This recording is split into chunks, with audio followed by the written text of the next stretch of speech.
It was almost 3 in the morning. The city was silent. The wind wandered through the narrow streets, and the headlights of a few distant cars vanished over the wet asphalt. My eyelids were about to close when my phone vibrated in my hand. Another order had come in. I rubbed my eyes. My hands were numb from exhaustion, but I opened it anyway. Same restaurant, hot soup and a bottle of water. It looked like a small, meaningless order, but the clock was nearing 3. "Come on, stop it, that's enough," I muttered to myself. But then I thought about those few coins I earned per kilometer. It wasn't much, but still. That's what the night shift did to you. Every new order began with just one more, and before you knew it, dawn had come. I tapped the navigation app. The address made my eyebrows furrow. It was on a street near the edge of the city, one I'd never been to before. Even the name sounded foreign, like faded letters on an old sign. Clearly no one had been directed there in a long time. I started my bike. As I rode under the streetlights, my shadow stretched and shrank, and the beam of my headlight barely lit the road. The farther I went, the quieter it became. The barking of dogs stopped. There were no people, no sounds at all. The sky turned a dull, leaden gray, and a thick fog hung in the air, hovering just above the streets. The GPS spoke a few times, recalculating your route. The signal kept fading in and out. The phone's screen flickered, and finally, I arrived at the red marker. I stopped in front of the house. The yard was surrounded by a rusted iron gate. The grass had grown up to my knees, and behind the fence, the darkness seemed to thicken, as if even the air had gone still there. I turned off the engine. The creak of the gate echoed into the night. The moment I stepped inside, a stench hit my nose. Heavy, nauseating. A mix of rotting meat, dampness, and mold, as if it had seeped out from an unopened grave. It burned my throat, but I didn't turn back. "Just hand it over and leave," I whispered to myself. "A few seconds, that's all." I approached the door. It took me a while to find the bell. When my finger pressed it, nothing happened. I pressed it again. This time, a faint ding sounded from inside. After a long silence, the door slowly opened. A woman stood there. Her eyes were huge but empty. Her face was pale, like ashes smeared over skin. Her hair hung loose over her shoulders, tangled and unwashed. Dark circles shadowed her grayish skin. She stared at me, saying nothing. I cleared my throat to break the silence. "Your order," I said. Even to me, my voice sounded foreign. She didn't move for a moment, then slowly reached out her hand and took the bag. Her mouth opened slightly, but no sound came out. As the door closed, the stench grew stronger, so strong it nearly made me collapse. The sour, decaying smell filled my lungs. All I wanted then was to get out of that yard. I jumped on my bike and sped away. When I got home, I could still smell it. I showered. I even washed my nose with soap, but it wouldn't go away. It was as if it had seeped into my skin.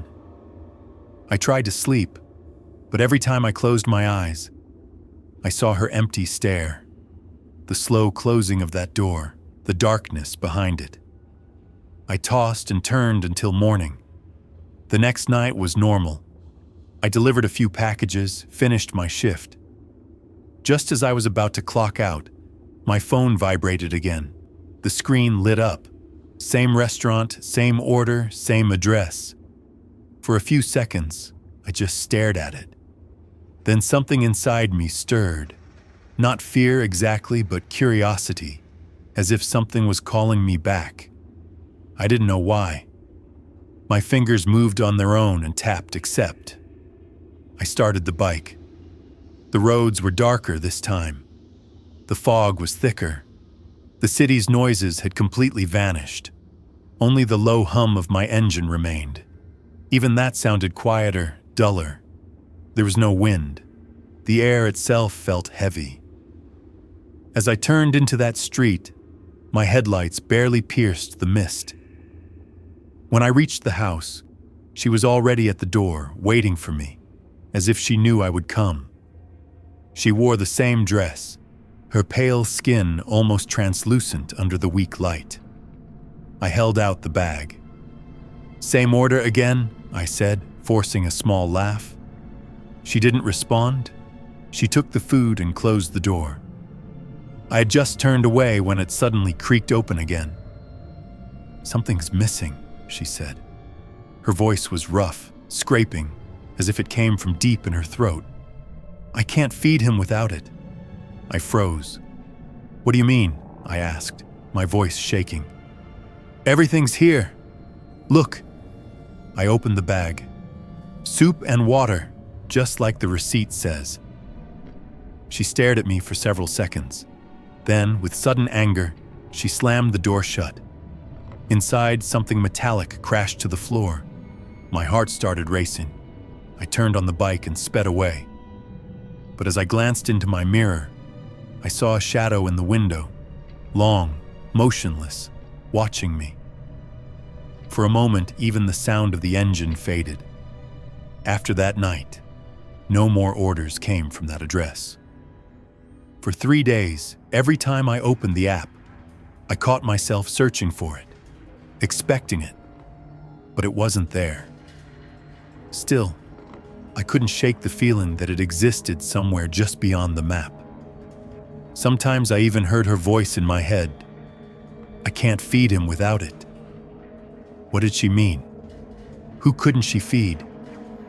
On the 5th night, near closing time, my phone buzzed again. I looked at the screen.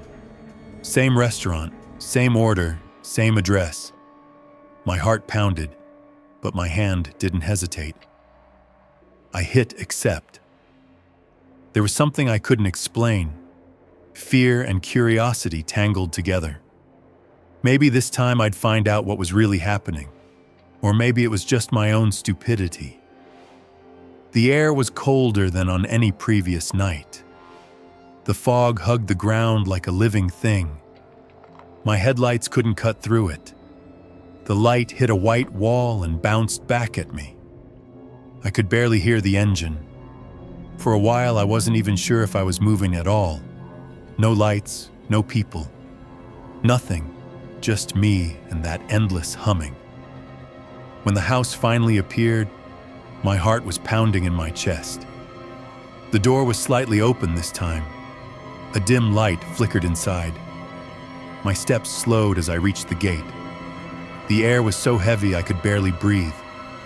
That smell hit me again. Stronger now, overwhelming. Rot, mold, and something else. Something sweet and foul. I was about to turn back when I heard it. Crying. A faint, broken sob, soft at first and then clearer. "Please eat. Please just eat. I made it for you, please." My skin prickled. My whole body went cold. But something pushed me toward the door. My hand touched the wood. It creaked under my fingers. I pushed. The inside was dark. Wires hung from the ceiling.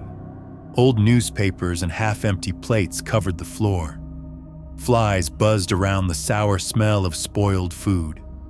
Each step I took made the floorboards groan. The air was thick, suffocating, like there was no oxygen left. A faint candlelight flickered from one of the rooms. The voice was coming from there. "Please eat. I made it for you. Please eat." I moved closer. The door was half open. I looked inside. The woman was on her knees, crying. In front of her was a bed, and on that bed, a motionless body. She held a spoon of soup, trying to pour it into his mouth. It dripped down his face onto the pillow. "Can't you eat? Please, why won't you eat?" she sobbed. Her hands trembled. For a moment, my mind refused to accept what I was seeing. The man's skin was gray, his eyes hollow, his lips blackened. His body was swollen, unmistakably dead. Maybe for weeks, maybe longer. Yet she was still trying to feed him, still trying to keep him alive. I covered my mouth, fighting the urge to vomit. I stepped back, but my foot hit something. The wood creaked. She looked up, our eyes met, and then her face changed. Her pupils shrank, her lips pulled back. A guttural scream tore from her throat. "You'll feed him!" she shrieked. Her voice echoed, shaking the air. She slammed her hands on the floor and rose to her feet. Panic surged through me. I stumbled back, hitting the wall. I reached for the door. She came toward me, her voice a rasping growl. "You brought it! You'll feed him!" The room seemed to shrink. The candle went out. In the darkness, I could hear only her breathing, close and uneven. I found the door handle, yanked it open, and ran. I slipped on the wet grass as I reached the yard. My heart hammered against my ribs. My hands trembled so badly I could barely fit the key into the ignition. Finally, the engine roared to life. I sped away, not daring to look back. The wind hit my face, but even the cold couldn't wash away the terror. I rode for miles until the city lights finally appeared.